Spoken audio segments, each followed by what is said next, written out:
आजपा जप को खोजना व्यर्थ है। क्यों? क्योंकि आजपा जप तो तुम्हारा ही स्वरूप है। तुम स्वयं आजपा जप ही हो। तुम्हें कहीं बाहर इसे खोजने की आवश्यकता नहीं है। तुम्हारे भीतर यह सदैव विद्यमान है। यह स्वरूप तेल की धार की तरह सतत और अनवरत रूप से बहता रहता है। इसमें किसी भी प्रकार का दासत्व नहीं है, कोई बंधन नहीं है। एक व्यक्ति का वास्तविक स्वरूप ही आजपा जप है। व्यक्ति को इसे बाहर खोजने की आवश्यकता नहीं है, बल्कि इसे केवल देखने और अनुभव करने की आवश्यकता है। जैसे ही आप अपने भीतर के प्रति जागृत हो जाते हैं, तो आप इस स्वरूप को प्रत्यक्ष देख सकते हैं। यह जागरण अभी इसी क्षण इसी वक्त संभव है। स्वयं के प्रति जागृत होने को ही आजपा जप स्वरूप का दर्शन कहा जाता है। यह स्वरूप ऐसा है जिस पर समय का कोई प्रभाव नहीं पड़ता। यह सत्य सनातन है, अजर है, अमर है। यह ना तो कभी मरा है और ना ही कभी मरेगा। यह ना तो कभी पुराना हुआ है और ना ही कभी पुराना होगा। हम यह मानते हैं कि समय घड़ी के अनुसार चलता है और हम घड़ी के समय को ही सत्य मानते हैं, परंतु यह सबसे बड़ा भ्रम है। समय का निर्माण मन करता है। मन ही समय को जन्म देता है और मन की मृत्यु के साथ ही समय की भी मृत्यु हो जाती है। समय का मापन केवल परिवर्तन है। जब तक परिवर्तन है, तब तक समय भी है। यदि परिवर्तन को स्थायी कर दिया जाए, अर्थात परिवर्तन को नगण्य कर दिया जाए, तो समय का भी अंत हो जाएगा। परिवर्तन को अंकित करने का सबसे तेज माध्यम है मन। जब व्यक्ति दुख में होता है तो मन बहुत अधिक विचारों को अंकित करता है। इसलिए दुख के समय में हमें समय लंबा लगता है। वहीं जब कोई व्यक्ति सुख में होता है तो मन विचार शून्य होता है और समय छोटा प्रतीत होता है। इससे यह स्पष्ट होता है कि समय मन की ही उपज है।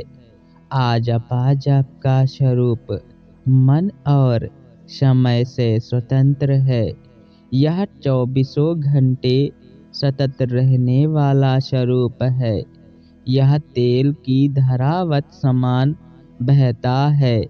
इसे ऐसे समझा जा सकता है, यदि दिन और रात के समय खंड को समाप्त कर दिया जाए, तो व्यक्ति कभी नहीं जान सकेगा कि दिन है या रात।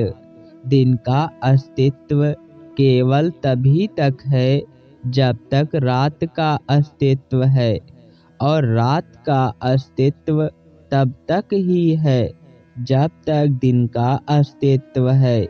ये दोनों एक दूसरे के सह अस्तित्व पर निर्भर हैं। यदि इनमें से किसी भी एक को समाप्त कर दिया जाए, तो दूसरा अपने आप ही समाप्त हो जाएगा। इसी प्रकार जब तक मन है, तब तक यह विचार उठेगा कि आजपा जप स्वरूप को खोजना है। लेकिन सत्य यह है कि आजपाजप स्वरूप को खोजना संभव नहीं है, क्योंकि यह तुम्हें पहले से ही प्राप्त है। यह स्वरूप अमर है, अजर है, इसमें कोई परिवर्तन संभव नहीं। परिवर्तन केवल मन में होता है, स्वरूप में नहीं। मन परिवर्तनशील है और इस पर समय, काल और परिस्थिति का प्रभाव पड़ता है, लेकिन स्वरूप निर्दोष और निर्लिप्त है। यदि स्वरूप में परिवर्तन हो जाए तो वह सत्य नहीं रह जाएगा, और जो सत्य है उसमें परिवर्तन संभव नहीं। सत्य सदैव काल, स्थान और समय से परे होता है। आजपाजप स्वरूप को केवल देखा और अनुभव किया जा सकता है, इसे खोजा नहीं जा सकता है। इसे समझने और अनुभव करने के लिए सबसे सरल मार्ग है मैं कौन हूँ। मैं कौन हूँ का विचार आपको गहराई में ले जाएगा। जैसे ही आप इस प्रश्न का साक्षात्कार करोगे तो आप पाओगे कि आपका स्वरूप तेल धरावत, सतत और अडिग है। संक्षेप में समझ सकते हैं कि मन विचारों का पुंज है। यदि विचारों का अंत हो जाए तो मन अपने आप समाप्त हो जाता है, और समय भी इस मन की ही उपज है। मन के शांत होने से ही समय का भी अंत हो जाता है। जब मन और समय समाप्त हो जाते हैं तो केवल स्वरूप बचता है। यही स्वरूप आजपाजपवत स्वरूप का अनुभव है। अंत में एक मूल मंत्र है, आपको कहीं बाहर खोजने की आवश्यकता नहीं है। आपका स्वरूप, आपका सत्य आपके ही भीतर विद्यमान है।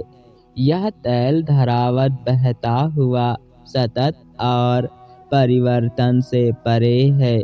इसे केवल देखा और अनुभव किया जा सकता है। स्वयं के प्रति जागृत हो जाना, यही आपकी मुक्ति है। यही सत्य का अनुभव है। हरि ओम तत्सत।